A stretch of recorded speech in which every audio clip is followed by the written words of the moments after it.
You've found your way to the Winning Tactics podcast with host Adam Sinkus. Adam discusses winning tactics with small business owners and entrepreneurs, uncovering processes and introducing the tools and solutions for enhancing the bottom line. Thanks again for finding your way to the Winning Tactics podcast, and now your host, Adam Sinkus.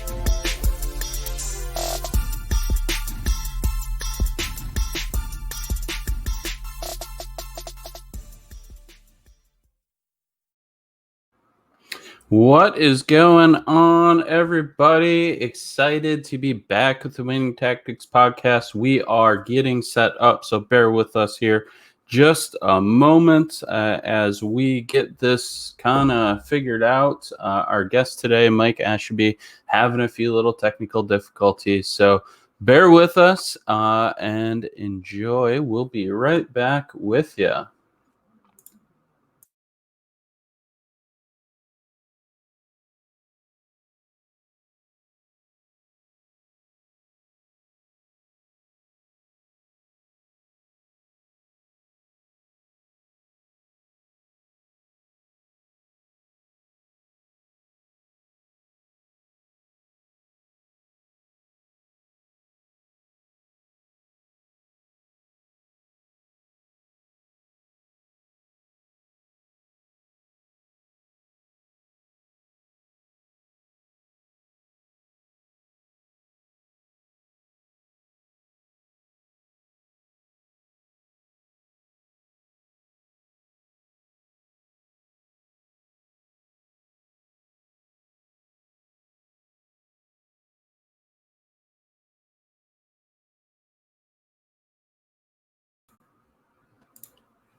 Hey, there we are.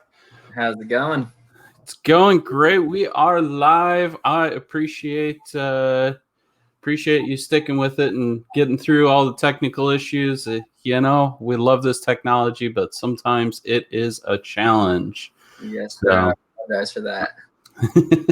So first and foremost, welcome to the Winning Tactics podcast. Glad to have you actually on the show. Got an exciting one today after a 6-week hiatus of refocusing my life and getting back to the world here. But tell us a little bit about who you are, what you do, and then we'll jump into what we're going to talk about today. Definitely. Well, first off, thanks for having me. So my name's Micke Ashabi, and I'm actually from New Jersey. The way I actually got into the industry that I'm in, which is life and business coaching, is from hitting rock bottom.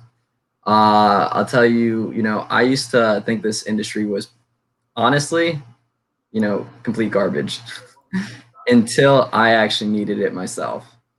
And then once I hit rock bottom, I just realized that, the way I was looking at the world, opportunities, and, I was letting them go right past me. And, it was just my mindset. That was the main thing. And when I realized when I hit rock bottom, what I was going through, what I was feeling emotionally, I realized other people were going through it. And that's when I wanted to be a voice for other people going through a similar situation. And the thing that really got me in this industry was, do you know Evan Carmichael? I do, yeah. So he actually told me this one quote, and it stuck with me super hard. He said, "Your ruin is your gift to give back to the world." So what ruins you and puts you in the lowest position in your life, and you get through it, is your gift to seek out other individuals going through that similar situation and help them get through it. Yeah, definitely. As far as I'm concerned, the best coaches, the best people out there are the ones that have swam through it and come out on top and know what it's like to be there when you hit rock bottom. So definitely respect and appreciate that perspective. I think it's an important thing that people a lot of times miss when they think about, I can go be a coach. So need that experience. So yeah, well, again, so glad to have you on the show today.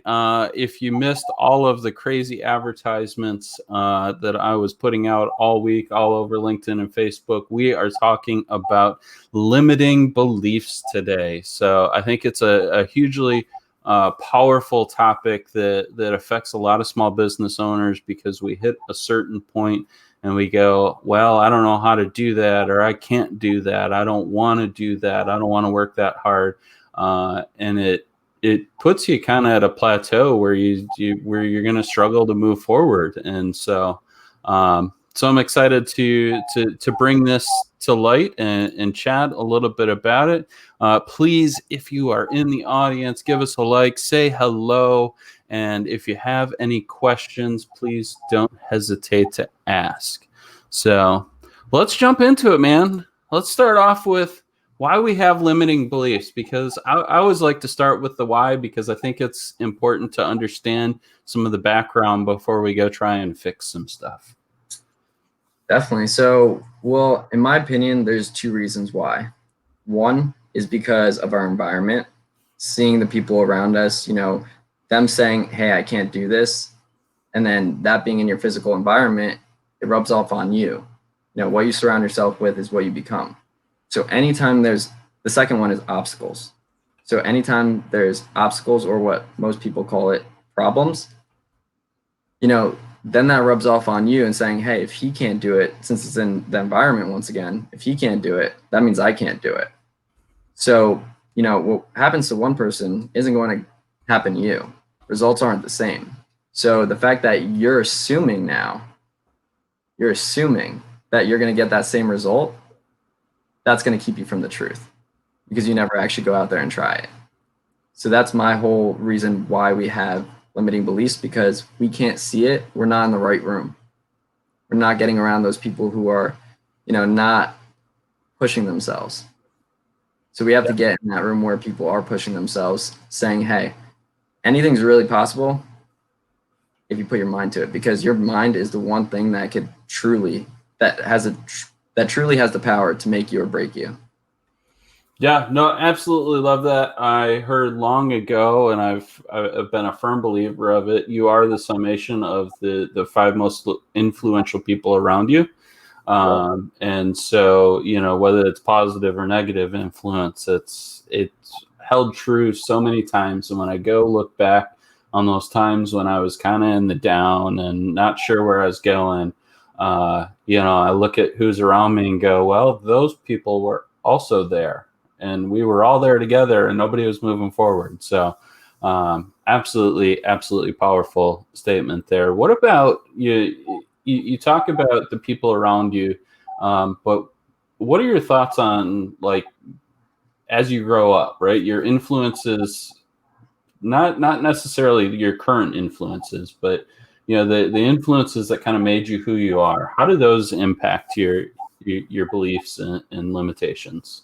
Can you elaborate on the question a little bit more? Yeah. So, like, thinking back to, like, your childhood, right? Because obviously, I spent a little bit of time reading about this so we could have some really good conversation. And thinking back to one of the things that I read about was about the impact of your family's beliefs and your childhood friends and the school that you came from and things like that. So, what are your thoughts about kind of the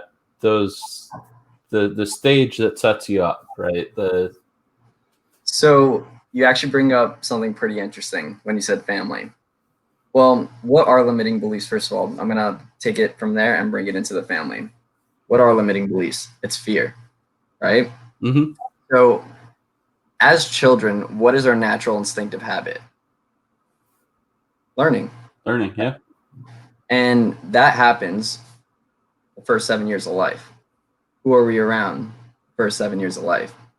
Typically our family.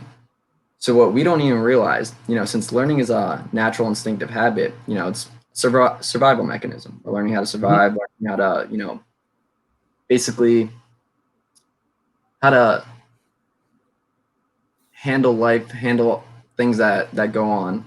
And another thing that we learn is fear, because we see that our parents or the people around us at that early age, what they're going through and the stresses that they have. So we actually naturally take that on ourselves.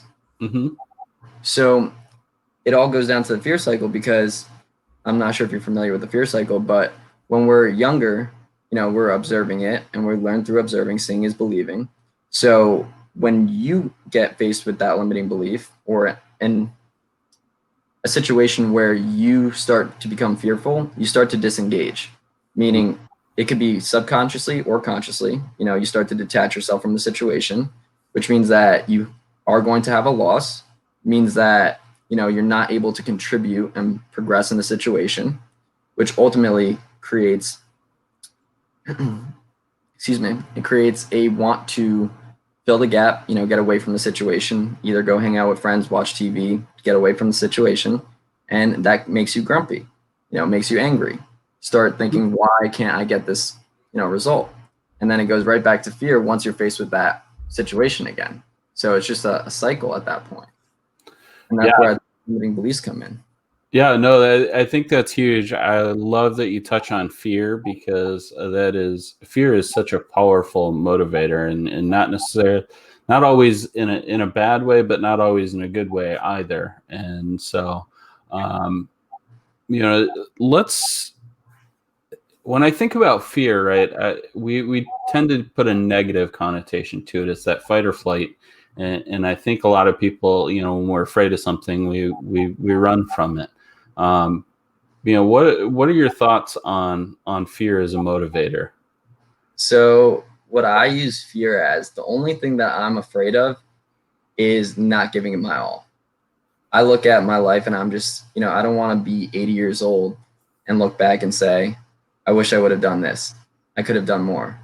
And that's going to be a lack of fulfillment at that point. Mm-hmm. And I want to live a life of fulfillment. I want to be able to, make a serious impact. And anytime that fear kicks in, saying, when I'm faced with an opportunity and I look at it, am I going to do it or not? And I start thinking forward, thinking about when I'm 80, am I going to look back and wish I did it? And then that's when I act. Yeah. No, I absolutely love that. Fear of regretting not doing something that you wanted to do. I see it. I love it. It's definitely something for me to really think about, and where I sit and what I'm doing. But I think our audience definitely can benefit from that statement itself. And I think it really dives us into our next kind of topic is, how do you start identifying this, right? We know what it is, we know why we have it.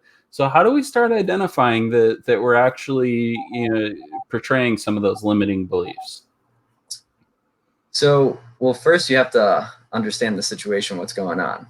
Like if you start saying, I can't do this, I can't, take a step back and ask yourself, why am I saying that? Really evaluate yourself, evaluate the people around you. You got to look at the environment, because once again, that's going to play a huge influence in, how you make decisions. So you got to look at the people around you and see if they inspire you, because the prerequisite to any relationship is inspiration and support. If there isn't any inspiration and support, and you're faced with a situation where, you're telling yourself you can't do something, those people are the influence on your decision right there, whether you can or can't. So identifying a limiting belief. For example, let's say you're at a bar. I'll just keep it general. And there's a girl that you see and you want to talk to. You decide whether you go up there or not based off what you're thinking that she's going to say. And there's actually this beautiful quote. It says, I'm not what I think I am. I'm not what you think I am. I am what I think you think I am. So if you think about it, when you're in the moment, instead of being present and you're trying to think about what she's going to say to you, you're not in the present moment at that time. So then you start creating all these, assumptions once again, Mm-hmm. and it's going to keep you from the truth and actually going ahead and trying to get the girl. So the way you identify it is, are you presently in that moment, or are you thinking about the outcome? I love it. I think outcome is a huge thing. I think we limit ourselves a lot just by perception of outcome. I know for myself, like I'm not. Everybody tells me I'm good at sales, but I hate being a sales guy. and I think it all comes down to that outcome of, I expect the no, and I don't want to expect the no, and and so like I get in my head with it, and I know it, and I recognize it. So real quick, just because you brought up sales, and this is like my favorite topic, to be honest, because I have a sales background. I always go in looking for the no. Reason being is because it gives me an opportunity to grow. Mm-hmm. And even if I get a no, I'm still looking at, I could turn it into a yes. There's no problems in life, only solutions. It's all an opportunity to just overcome, obstacles and grow. So when it comes to sales, let's say you get handed an objection. You go into it prepared for the no, right? Yep. Knowing that objection is coming, all this is you being able to handle your emotions. Because what is tone? Tone is emotion. Emotion, bringing your inner emotion to the external energy. Mm-hmm. So let's say, for example, you get handed an objection and your tone drops, right? Yep. Now your emotion is coming to the external. They could pick up on that and they know that they won. And now your limiting belief actually stopped you from getting the deal. So when you learn how to handle yourself, you can handle any situation. Handle the emotions so that you can be present, listen, effectively listen, because think about it like this, ready? Someone's talking. Now you're already formulating a response in your head because you're picking up on little things instead of being in that present moment, taking on everything that they said. Once you actually take on everything that they say, you're actually connecting, you're understanding, and then you could validate it by responding accordingly. How many times do you hear, salespeople, they have a script in front of them, and then all of a sudden, they get handed an objection and they respond completely not making sense. Mm-hmm. Yeah, no, that absolutely makes so much sense. The listening thing is interesting to me. I've taught customer service for years in call centers, and one of the things I always hammer is listen not to respond, but to understand.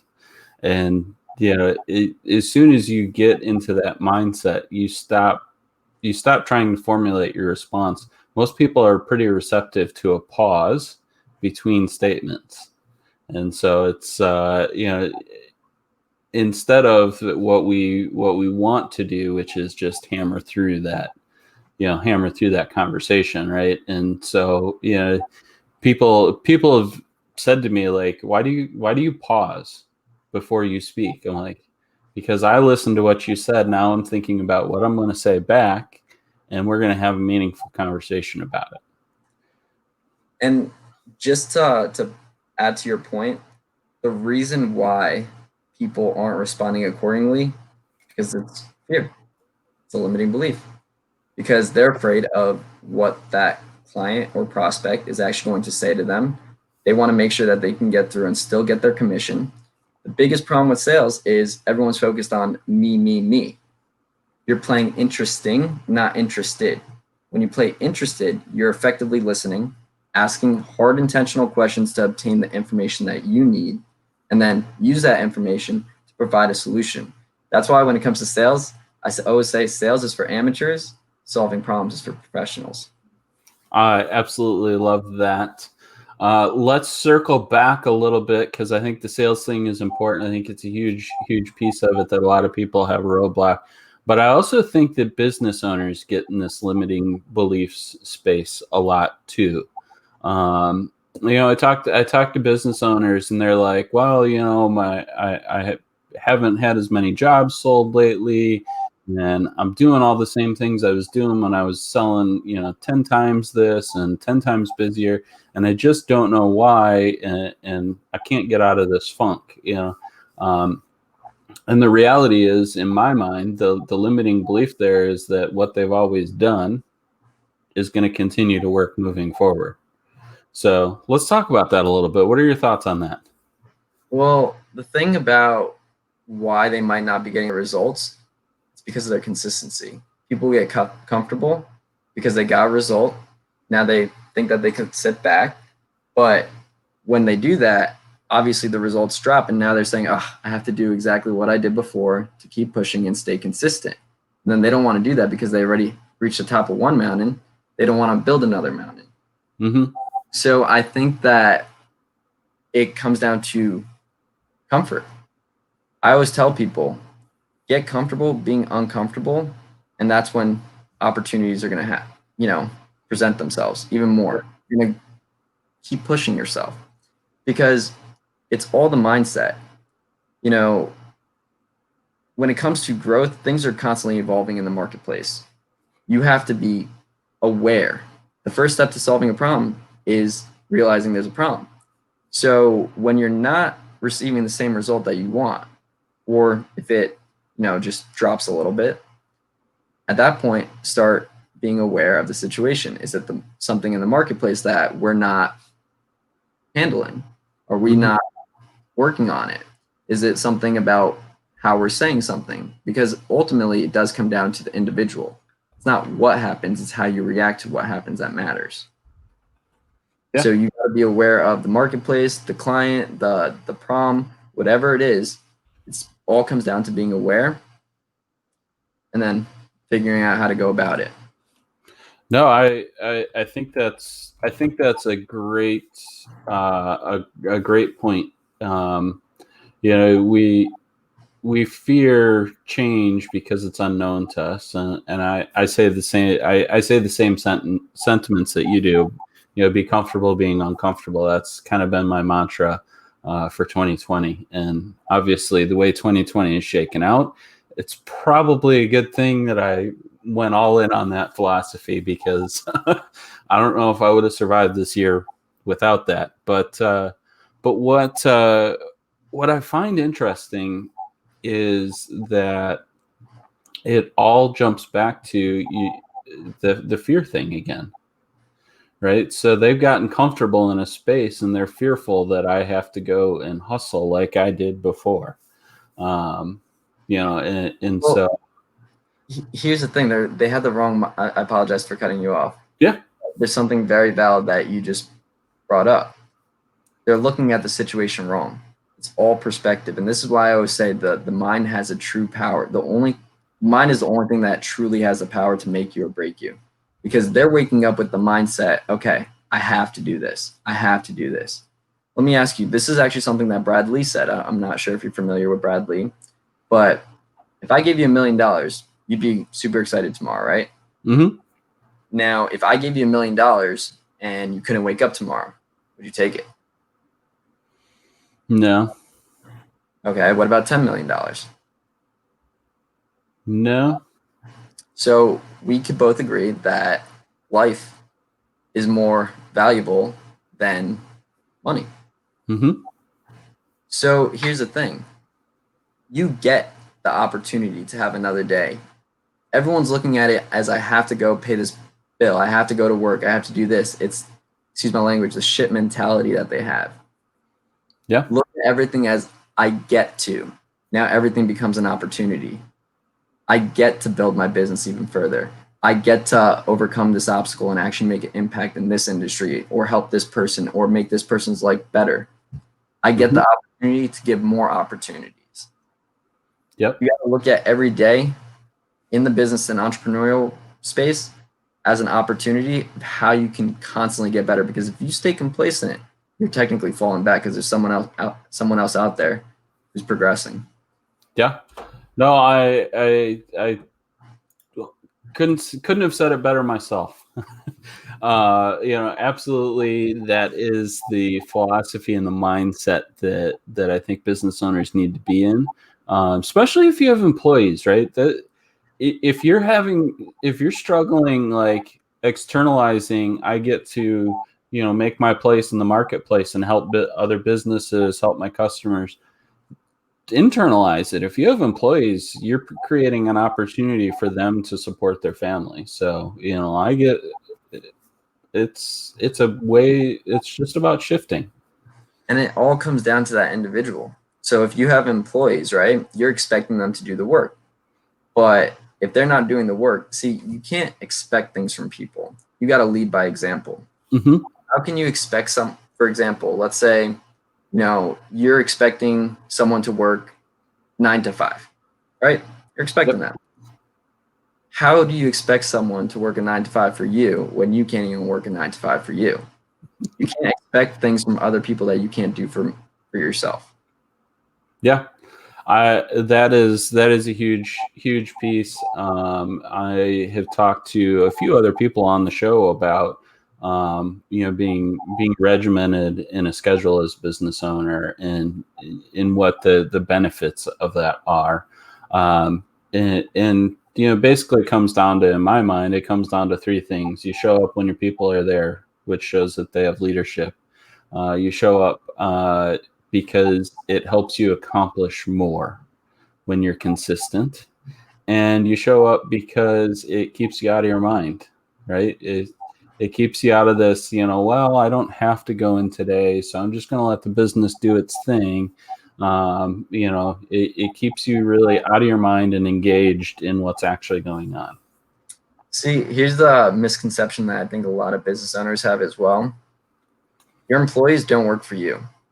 You work for them. You took the position to be a business owner in order to make an impact.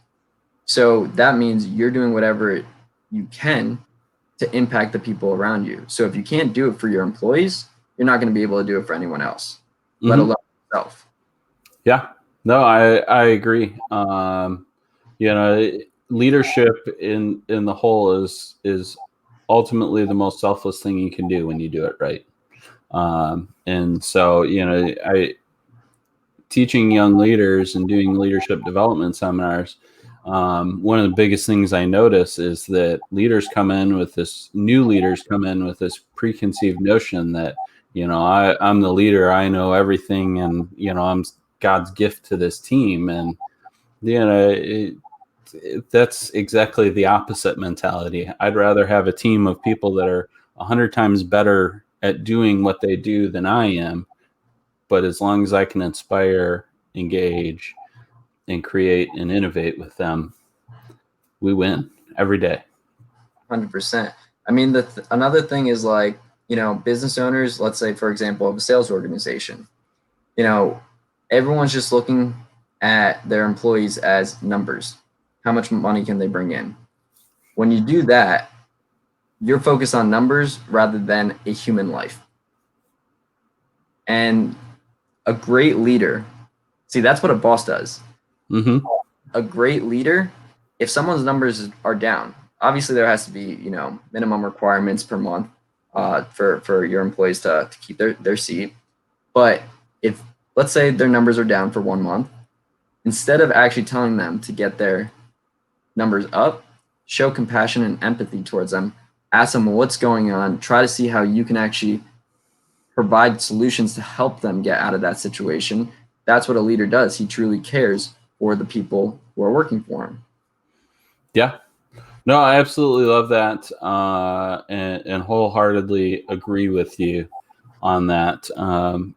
If we step back and ask people why, I would say, in my experience, about 60% of the time it has very little to do with work, and very much to do with their personal life and things going on outside of work. And though you can't, as a leader, fix that stuff, so to speak, it creates limiting beliefs in their mind. It creates fear and uncertainty and frustration and anger and all these things that affect your overall performance. And so, as a leader, I focus on what can I fix here for you to make this easier.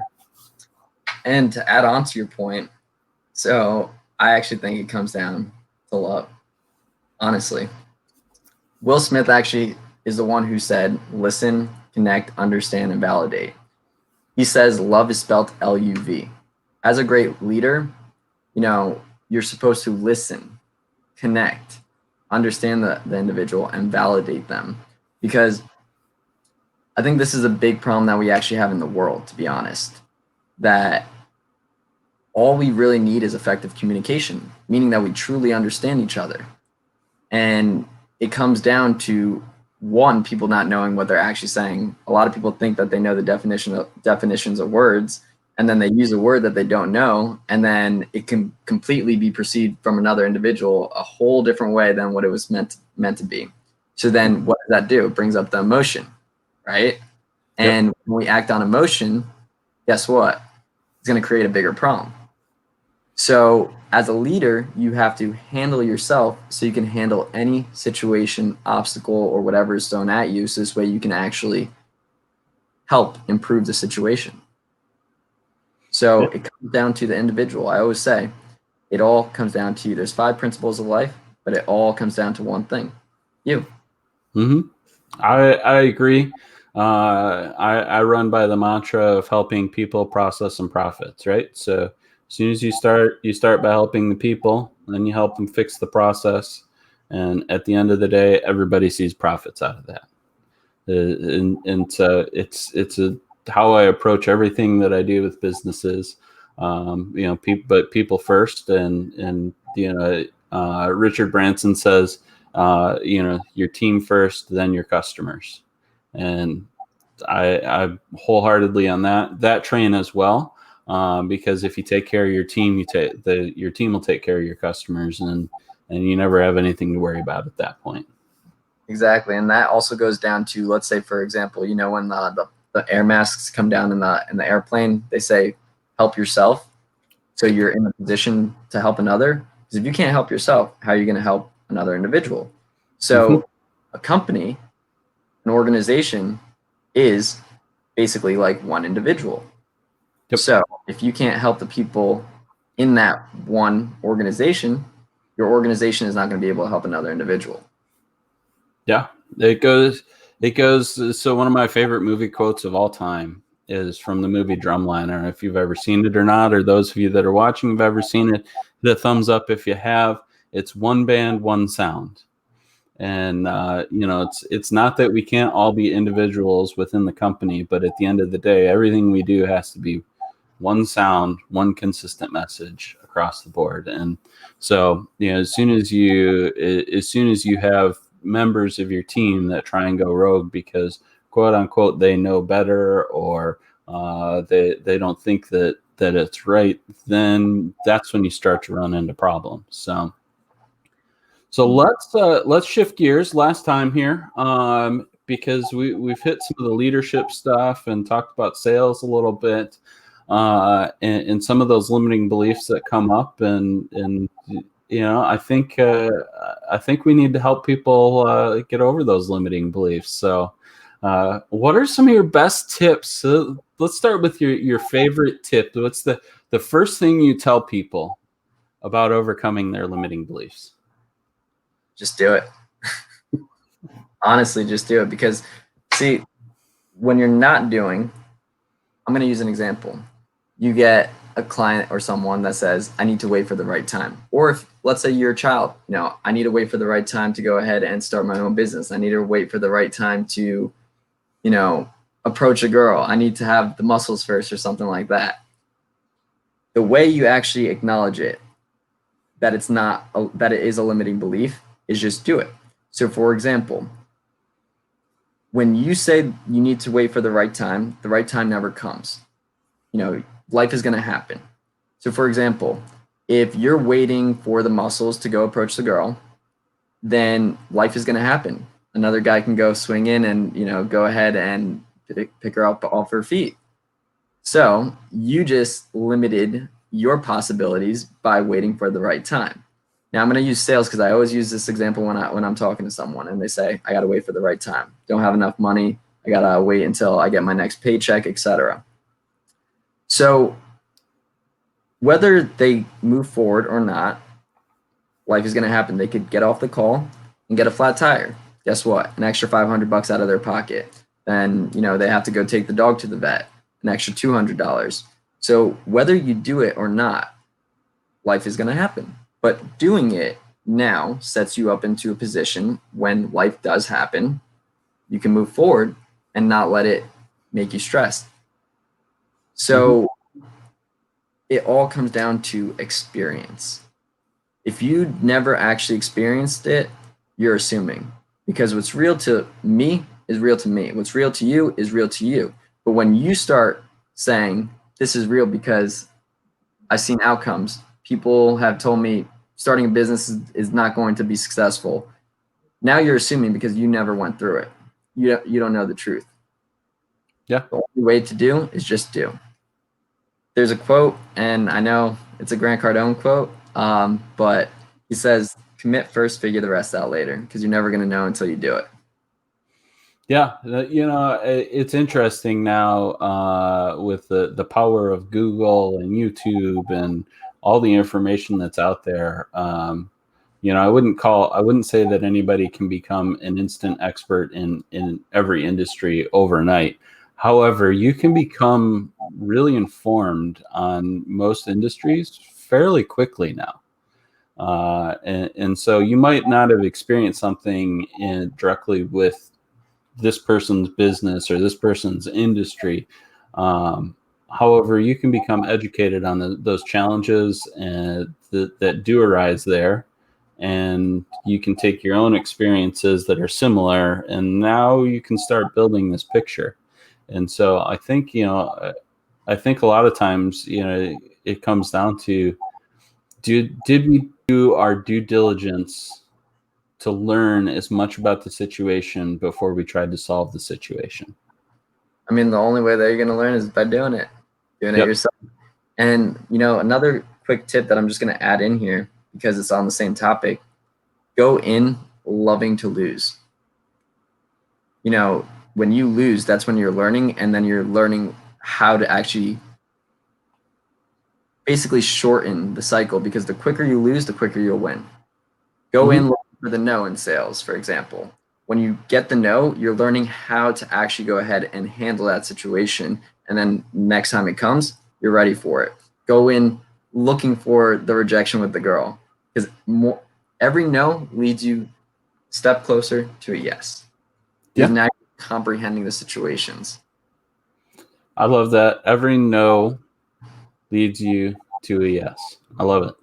Absolutely powerful stuff there. Just do it. I can attest to that one works. I fought video for a long time. And I got some encouragement from a buddy of mine, Junaid, who is huge on LinkedIn, Junaid Iqbal. Go check him out, nodegree.com. Awesome, genuine dude. We were chatting back and forth, and he goes, dude, let's just do a show on whatever topic you want to do. We'll record. You can record it on Zoom, post it out there, and see what happens. And hence, this is where Winning Tactics was born. So I fought video for probably the last almost year now. And, and then just the beginning of the year this year, COVID and everything going on, I'm like, screw it. I'm going all in. I got LinkedIn Live, and then the rest is history. And now I've fallen in love with it. But I had a limiting belief that, like, was I going to be interesting? Were people going to care? And really, at the end of the day, I mean, yes, that matters, because I want people to see and learn from this. But on the same token, it doesn't matter. I'll get better at it. Repetition makes permanence. So, well, very cool. Definitely. What's that? I got one more tip. All right. When you're in those situations, instead of saying I can't, say why can't I? All right. Mindset. I'm not joking. It's so powerful. When you look at something, first of all, why am I saying I can't? And then actually say, I'm holding myself back. I can, and go do it. All right. I love that. I absolutely love that. So great tip there. Mindset, you've said it all through the show today. Mindset is hugely powerful in what we do and what we accomplish, and putting yourself in the right mindset, I think, is key to success. So definitely appreciate your time today. Appreciate all of your knowledge. Great stuff here. Before we sign off, couple things. First of all, final thoughts. What is that one thing that if somebody only listened to the last 3 minutes of this show, what is the one thing that they should take away from everything we talked about today? Limiting beliefs are lies. Everything, excuses, justifications, it's all lies. So just make sure that you are aware that you're the person that's holding you back, because you're never going to know until you do it. That experience is the one thing that's going to get you true knowledge. For example, knowledge is nothing. They say knowledge is power. No, knowledge with action is true power. You can know. Everybody knows what they got to do, but they don't do what they know. So it really comes down to you doing. That's why Nike says, just do it. It's now or never, because tomorrow will never come. Absolutely. Absolutely love that. Thank you so much. Where can people find you? So, excuse me. You can actually find me on my Instagram at Micke Ashabi, Ashabi. You could connect with me on LinkedIn or Facebook, Michael Ashabi. And yeah, reach out to me. Either me or one of my guys on my team will reach out to you. Love to talk to more people and see how I could help out any way I can. Awesome. And you got True Life Ventures. Give us a quick smattering. I know you guys do a whole bunch of different stuff, but a quick, what's the elevator pitch? What's True Life Adventures about, or True Life Ventures? So here's the thing. Most people are telling you what to do, how to actually get, the solution, but they don't know how. They don't show how to get it. Not only am I going to show you how to get it, I'm going to show you how to come up with how to get it yourself. Because if I tell you, it's going to go in one ear, out the other. But if you come up with the conclusion yourself, if you come up with the way on the how to get it yourself, now that's real to you. So all we do is effectively strategize with you. We keep you accountable. We make sure we check in on a daily basis to make sure you're doing the things needed to do in order to achieve your personal, professional, and financial goals. And last but not least, we have convenience, because we're connected with we have about 37 top entrepreneurs and about 60 connections in various industries, basically to allow entrepreneurs and business owners to go to one place to get things done and really just take time out of the equation to going from wherever they're at to completely in production, effective production. Very cool. Awesome stuff there. Again, appreciate your time today.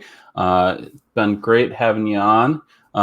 Winning Tactics will be back next week, next Thursday, 1 p.m. Eastern Standard Time. We will be chatting. I forget. It's in my calendar somewhere. It's been a crazy week. But we'll be back next week. Check out my LinkedIn, linkedin.com/in/Adam Sinkus. You can find all the updates on what's coming up, who's coming up on Winning Tactics. I usually try and post that out Sunday or Monday. You can support the show, because I absolutely love putting this on for you, but it does take a little bit of time, effort, and money, most importantly. Patreon.com/Adam Sinkus. Appreciate Mike. I appreciate your time again. And thank you so much for those that were on the live show today. You can catch the replay on LinkedIn, Facebook, or YouTube sometime later this week. Have a great afternoon. Thanks for having me, Adam.